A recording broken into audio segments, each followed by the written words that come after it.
una sa lahat, purihin natin ang Panginoon. Sa pasasalamat ay huwag tayong titigil, purihin natin ang kanyang mga gawa. Ang kanyang pagkadakila ay ating ihayag at ang pangalan niya ay purihin nating lahat.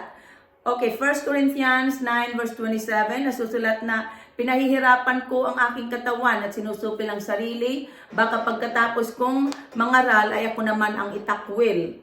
Pinahihirapan ko ang aking katawan, hindi ibig sabihin na sinasaktan ni St. Paul ang kanyang katawan.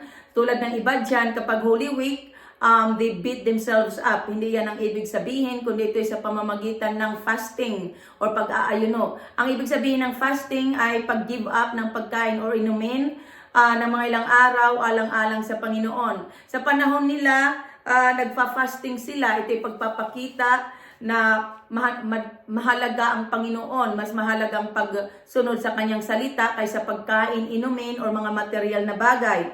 Dahil sinasabi naman talaga sa Biblia na hindi lamang sa tinapay o pagkain nabubuhay ang tao, kundi sa bawat salitang namumutawi sa bibig ng Diyos.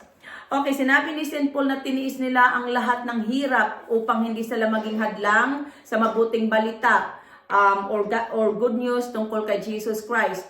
Pinahihirapan ni St. Paul ang kanyang katawan at sinusupil ang sarili, meaning hindi niya sinusunod ang mga hilig o pita ng laman. Hindi niya ginamit ang kanyang pangangaral sa mabuting balita tungkol kay Jesus Christ upang magkaroon ng mga bagay o salapi. Hindi niya ikinalakal ang salita ng Panginoon. Hindi niya ginamit ang kanyang pangangaral para magpayaman at masunod ang mga ninanasa ng laman. Kundi nagtrabaho sila para mabili nila ang kanilang pangangailangan ayon sa kasulatan.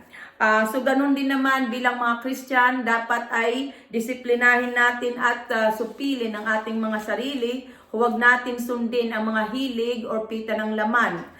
Alam ninyo, marami tayong kakumpetensya sapagkat maraming matutuwid o banal na tao ang mga nauna na sa atin. Sinasabi sa Biblia na ang lahat ng gumawa ng mabuti or matuwid ay pagkakalooban ng buhay na walang hanggan at ang lahat ng masama ay parurusahan. John 5 verse 29.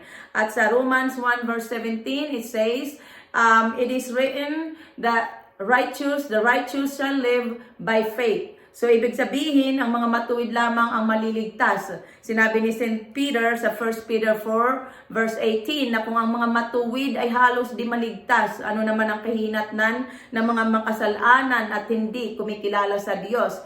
So, kung ang mga matuwid ay halos di maligtas, ano ang chance nating mga hindi namumuhay sa katuwiran, ang mga taong hindi namumuhay ayon sa salita ng Diyos. Kaya nga, kung ibig nating sumali sa race o takbuhan ng mga matuwid, magsanay tayo sa pagpipigil sa sarili. Disiplinahin natin ang ating mga sarili at gumawa tayo ng kabutihan. Huwag tayong paalipin sa hilig ng laman, sa mga pita ng laman, kundi sundin natin ang patnubay ng Espiritu Santo. Sinasabi sa Romans 8 verse 6 na ang pagkahumaling sa mga bagay ukol sa laman ay magbubuli sa kamatayan, ngunit ang pagsisikap ukol sa Espiritu ay magbubunga ng buhay na walang hanggan at kapayapaan. So sisihan natin at taligdan ng kasalanan sapagkat ang kasalanan ang papabigat sa atin sa ating pagtakbo patungo sa hangganan or finish line. Sinabi ni St. Paul na alam ninyo na ang mga kasali sa takbuhan ay tumatakbong lahat at iisa lamang ang nagkakamit ng gantimpala, kaya pagbutihin ninyo ang inyong pagtakbo. Sinabi ni St. Paul na lahat ng manlalarong nagsasanay ay nagpipigil ng sarili sa lahat ng bagay upang magkamit ng korona or putong na panandalian lamang, ngunit ang korona or putong na hinahangad natin ay panghabang panahon. Ito'y ang buhay na walang hanggan.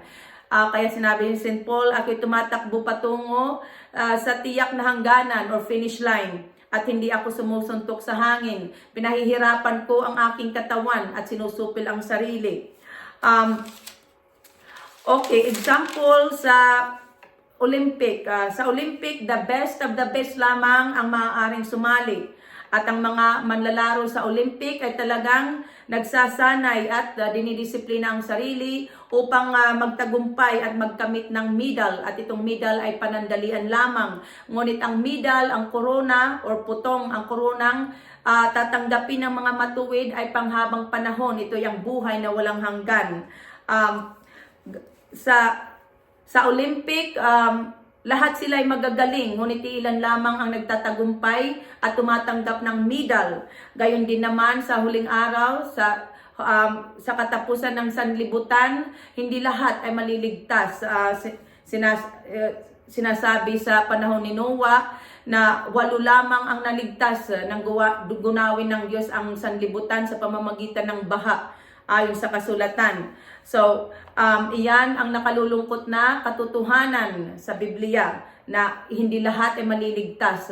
Sinasabi sa Biblia na kahit ang mga matuwid ay halos di maligtas, paano na ang mga makasalanan at di kumikilala sa Diyos. Kaya nga, puspusan tayong lumaban sa paligsahan, sapagkat marami tayong kakumpetensya na mga matuwid na nauna na sa atin.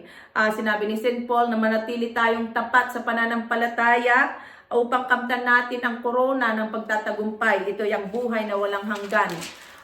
Tularan natin ang pamumuhay ng mga banal na nauna sa atin, ang kanilang pananampalataya, pagtsatsaga, pag-ibig at katapatan. Sikapin nating mamuhay sa katuwiran, kabanalan, pananalig, pag-ibig, pagtitiis at kaamuan.